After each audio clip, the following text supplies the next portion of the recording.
Сәлем достар, Қытай дүкен арнасына қош келдіңіздер. Бүгін менде Samsung Galaxy J5 түсі алтын Қытайда жасалған. Мінездемесіне келетін болсақ, бұның мінездемесі Super AMOLED экраны және вспышкасы бар фронтальный камераның жанында, және қуат үнемдегіш қызметі бар.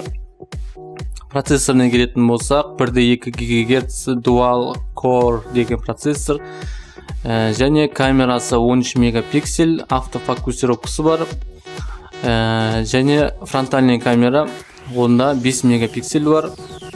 Ал диагоналына келетін болсақ, диагоналы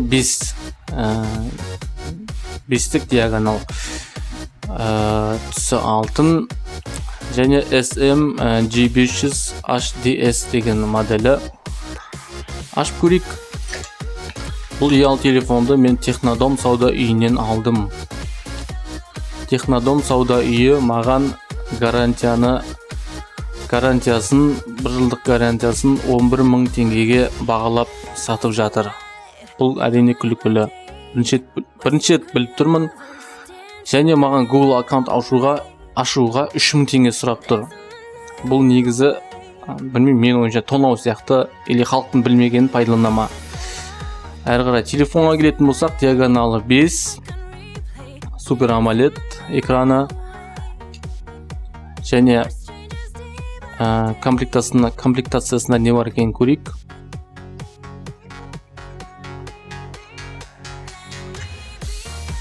Типа гарантиялық талон, бірақ бұзылған кезде барсаңыздар ақша сұрайды. Және Технодомның атынан или жоқ Алтел или Теле2 компаниясынан осындай сыйлық берді. 2 нөмір, мұны бір ай тегін безлимит, мұнда 150 гигабайт интернетте пайдалануға болады деген сөз.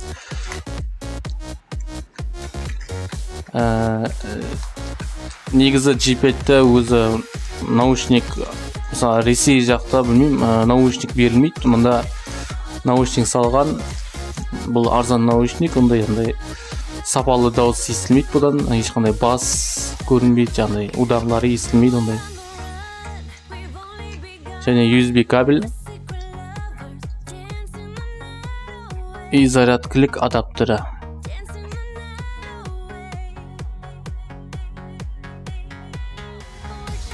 Комплектасында осындай заттары бар.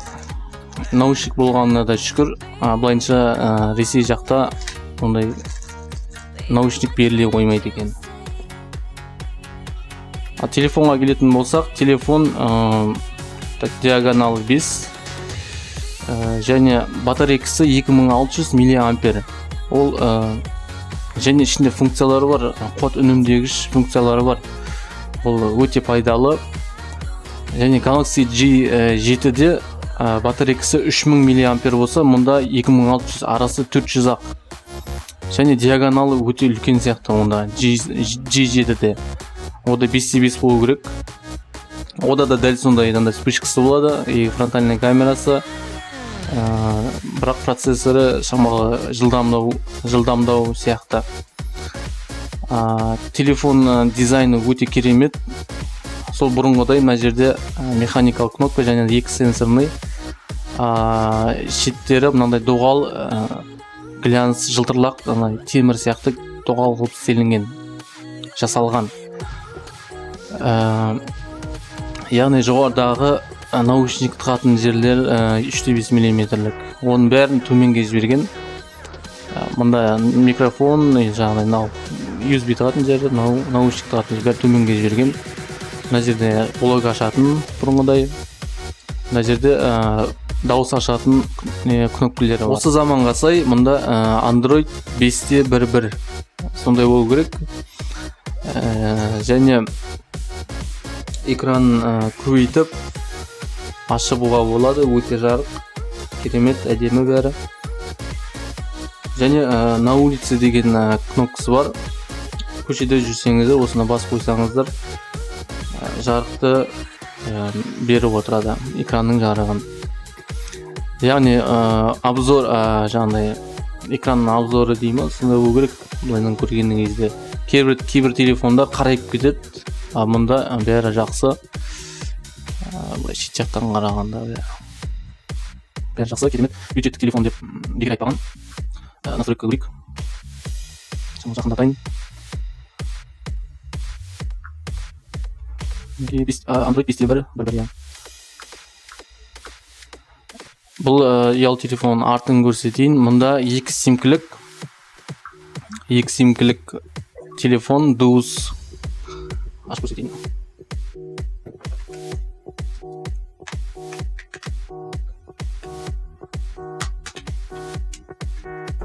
Яғни артқы крышкасы темір емес, кәдімгі пластмастан жасалған. Так. Батарейкасы 2600 мАh, 2 симка салынады, мұнда и мұнда. Және 128 гигабайтқа дейін флешка салуға болады. Арты осындай. Крышкасын жабарда жоғарыдан бастаған дұрыс.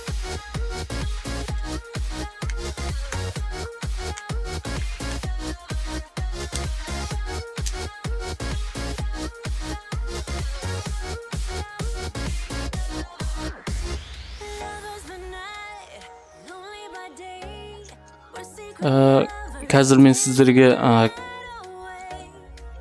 основной камера дейді, сонымен 13 мегапиксельдік камерамен түсіріп көрсетейін.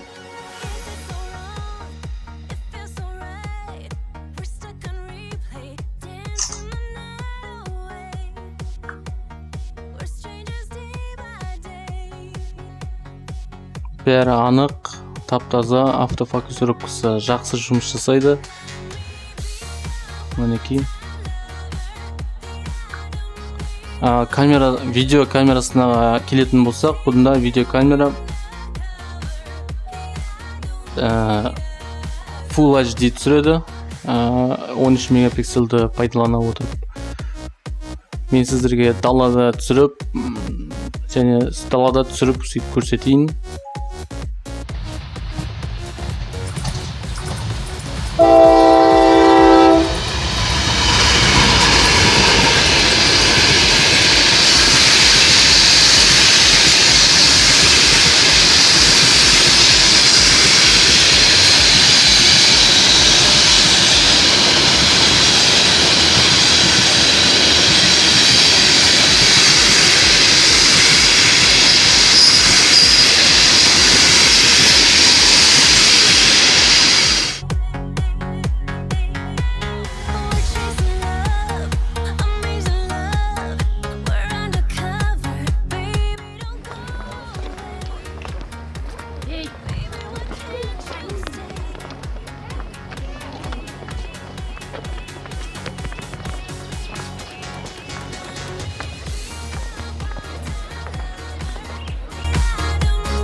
Алдағы уақытта мен сіздерге осы Galaxy G5-ке ойын жазып, оны тест жасап көреміз.